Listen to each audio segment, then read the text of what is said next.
mooy maandute. voilà je pense que c'est important.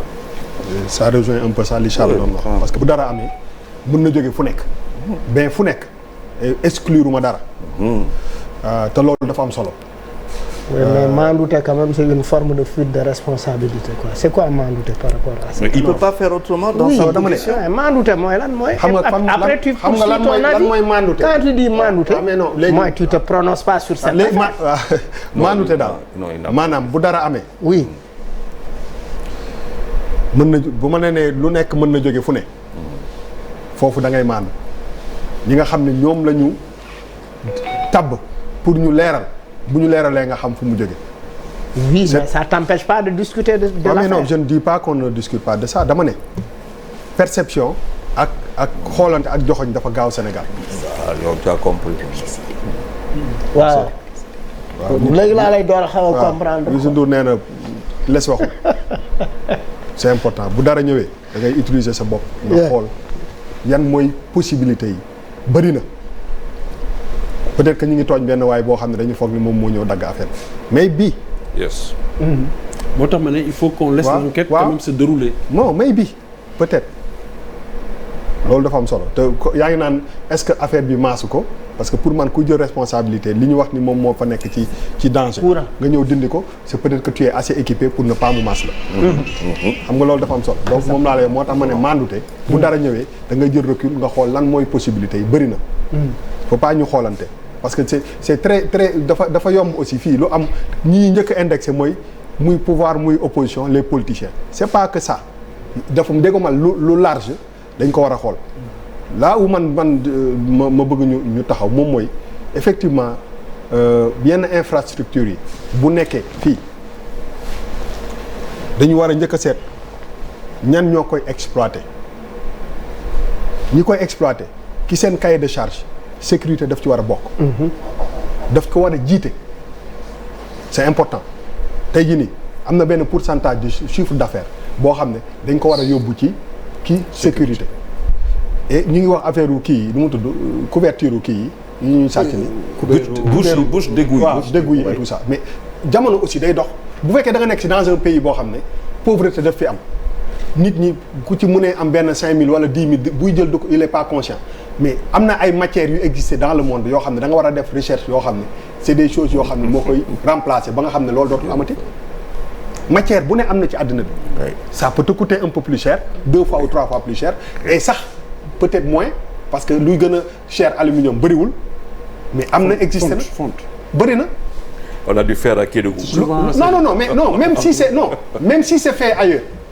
mooy def créer utal matière boo xam ne. merci beaucoup buñ ko sàccee duñ ko dem jaayi waa ji tëgg bool wala dara réflexion bi il faut pas rek dem jënd def commande bi jënd ko da ngay seet lu adapté ak sa ay réalité on est dans un pays pauvre boo xam ne nit ñi amuñu xaalis des fois am na ñoo xam ne loolu buñ ko gisee kii du ñu réfléchir 2 fois et puis loolu je pense que dafa am solo beneen bi moom mooy aussi boo nekkee ci dëkk nga am benn problème da nga koy identifier nga seet nag nga koy régler d'une façon durable pour man ñun ñëpp on a peur que suñu infrastructure yi gars yi di ko yàq. non seulement en temps de paix mais en temps de problème.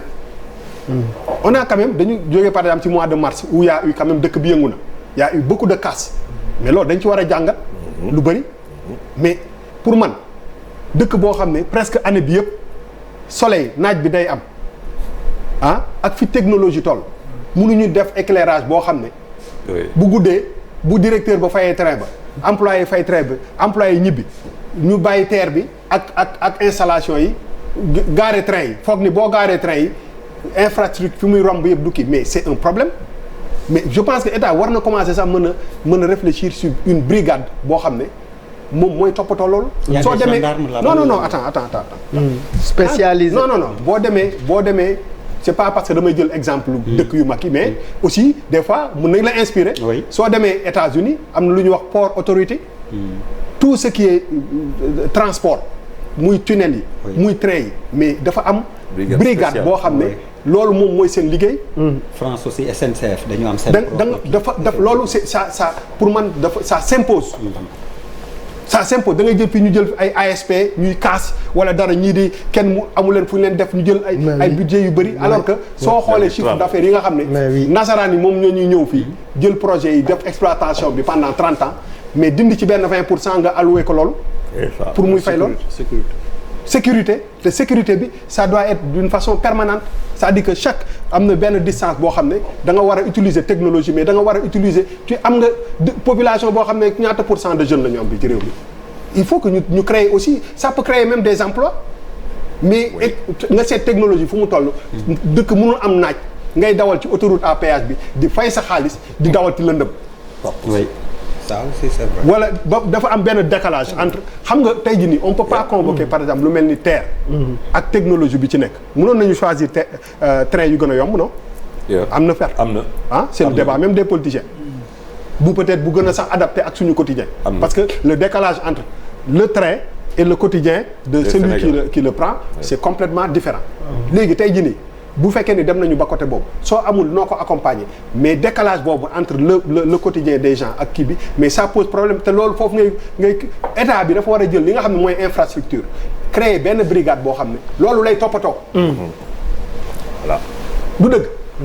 dañu am ay niche quoi yoo xam ne dafay sécuriser léegi brigade boobu moom mooy indi benn système boo xam ne de surveillance boo xam ne moom mooy fexe ba nga xam ne infrastructure yooyu nga xam ne sénégalais ñoo ko moom di ko fay mu war fi dund lu yàgg parce que le problème qu'on a aujourd'hui mooy dañ fi créer lu bëri soo demee stade de l'amitié bii mu wax la lépp boo demee Demba Diop mu wax la lépp mais parce que du ñu conjuguer dans 30 ans te koo amee ñuy wax affaire rentabilité terre bi ñu ne 3 premiers mois yi xaw ma ñaata la def ba am ñu ci génn ne du ma sa rentable donc kooku mi ngi conjugué sur un futur proche que ni peut-être que day am ay problème le problème de maintenance se pose aujourd'hui c'est pas le vol de câble rek mais maintenance su affaire boobu pour que mu mun a yàgg mais il faut ñu protéger ko donc l'État doit peut-être réfléchir sur une possibilité de créer ba pare axes yi bëriwul comme ils ont pris tous les investissements yi gën a mag ñëw concentré ko ci Dakar entre Dakar ak Diamniadio mais pour sécuriser entre Dakar et Diamniadio c'est pas diable c'est pas diable xam nga il faut qu'on commence à réfléchir mais boo bàyyi nit ñi ci ay lëndëm la sécurité sàcc bi du ñëw fu leer fii di fi sàcc portable mais bu làndoom kii ñëw sa portable nga ne ku jël sam portable noonu waxante dëgg donc pour man les sociétés yi nga xam ne ñoom ñoo fi ñëw di signer ay contrat di tabax di def ay exploitation il faut que ñoom qu'on les mette devant leurs responsabilités et qu'on crée cette brigade qui peut-être va sécuriser et va protéger nos infrastructures yi nga xam ne waxuma ñun mais suñu doom yi ëllëg ñu mën ko utiliser sinon ça ne sert à rien comme une police